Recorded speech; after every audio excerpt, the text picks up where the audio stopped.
रामायण में विभीषण के साथ उसकी पत्नी और बेटी ने इस तरह दिया राम का साथ। रामायण में विभीषण से बड़ी महानता कौन दिखा सकता है, जिसने इतने शक्तिशाली रावण के विरुद्ध जाकर सत्य और धर्म का मार्ग चुना। राक्षस को छोड़कर भगवान राम का साथ अगर वो नहीं देता तो शायद राम का सीता तक पहुंचना अत्यधिक कष्टदायी होता।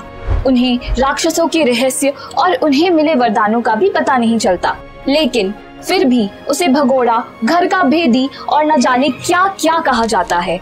रावण जैसे राक्षस की पत्नी, उसके भाई, उसके पुत्र सभी के बारे में हम जानकारी रखते हैं, लेकिन क्या आपको विभीषण की पत्नी या उसके पुत्र पुत्री के बारे में मालूम है? आज ये वीडियो विभीषण को समर्पित करते हुए हम आपको बताएंगे कि कैसे उनकी पत्नी और पुत्री ने भी सीता को पाने और रावण को हराने में राम का साथ दिया। दोस्तों, जैसे राम को अच्छी सेना और लंका का ज्ञान रखने वाले किसी साथी की जरूरत थी, उसी तरह माता सीता को भी धीरज बनाए रखने के लिए किसी प्रेरणा, किसी अपने की जरूरत थी। राम को तो साथी के रूप में विभीषण मिल गए और सीता का धीरज और विश्वास बनाए रखने में मदद की विभीषण की पत्नी और उनकी बेटी ने। दोस्तों, रामायण में आपने एक त्रिजटा नाम की राक्षसी का नाम तो जरूर सुना होगा। ये वही राक्षसी है जो सीता के पास हमेशा अशोक वाटिका में रहती थी, क्योंकि इसे ही माता सीता की सुरक्षा का उत्तरदायित्व सौंपा गया था। लेकिन रामायण में बताया गया उसका चरित्र किसी देवी से कम नहीं था। वो समय समय पर राम से जुड़ी जानकारी सीता को देती, जिससे माता सीता को हिम्मत मिलती। जब हनुमान जी लंका आए थे और अपनी पूंछ से लंका में आग लगा दी थी, उसकी खबर भी त्रिजटा ने ही सीता को दी थी। त्रिजटा हमेशा माता सीता का विश्वास बनाए रखने के लिए उनका सब्र, उनकी उम्मीद बनाए रखने में मदद करती थी। ये राक्षसी और कोई नहीं बल्कि विभीषण की पुत्री ही थी। एक बार त्रिजटा ने अशोक वाटिका में मौजूद सभी को अपना रात का सपना सुनाया कि एक वानर ने आकर लंका में आग लगा दी। अगले ही दिन उसका सपना सच हो गया। उसके बाद सभी राक्षसी सीता को परेशान करने से डरने लगी। उन्हें लगा कि सीता की माया से ही त्रिजटा का सपना सच हो गया।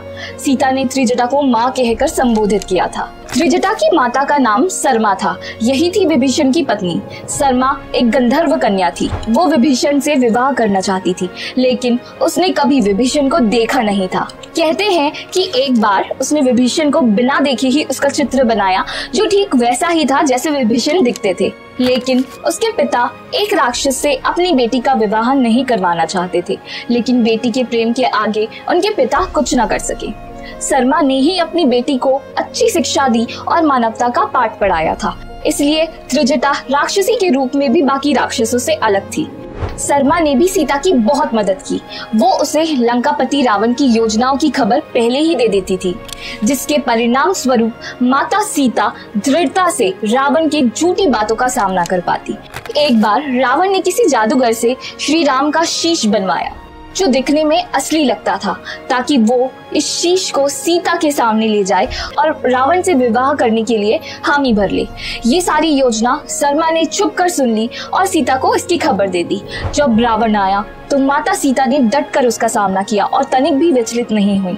ऐसे ही जब युद्ध भूमि में रावण अदृश्य होकर राम की सेना पर हावी हो गया था, तो सरमा ने ही वहां तक ये खबर पहुंचाई कि एक यज्ञ के कारण रावण को ऐसी मायावी शक्ति मिल रही है। तब हनुमान जी ने उस यज्ञ में विघ्न डाला और रावण के अदृश्य होने की शक्ति समाप्त हो पाई। विभीषण, उसकी पत्नी और उसकी पुत्री तीनों ही पूजनीय हैं, क्योंकि इंसान अपने कर्मों से ही पहचाना जाता है। दोस्तों, रामायण में सिर्फ राम के जीवन का उल्लेख नहीं और सही और गलत का फर्क नहीं समझाया गया, बल्कि ये भी बतलाया गया कि कैसे कोई राक्षस कुल का होकर भी मनुष्य जैसे आचरण का पालन करके देवताओं से भी महान काम कर जाता है। रामायण और अन्य ग्रंथों की इन घटनाओं से आज कलयुग में यही सीख मिलती है कि चाहे दुनिया आपको कोई भी उपमा दे या आपको अपने ही सगे संबंधियों का विरोधी बनना पड़े, लेकिन धर्म और मानवता का मार्ग कभी नहीं छोड़ना चाहिए। अगर आप धर्म के मार्ग पर हैं, तो भगवान खुद आपका साथ देंगे। दोस्तों, आपको क्या लगता है, क्या विभीषण का अपने भाई के विरुद्ध जाना सही था? क्योंकि उस युग में बड़े भाई को पिता समान माना जाता था और उनकी आज्ञा का पालन करना ही सबसे बड़ा धर्म था।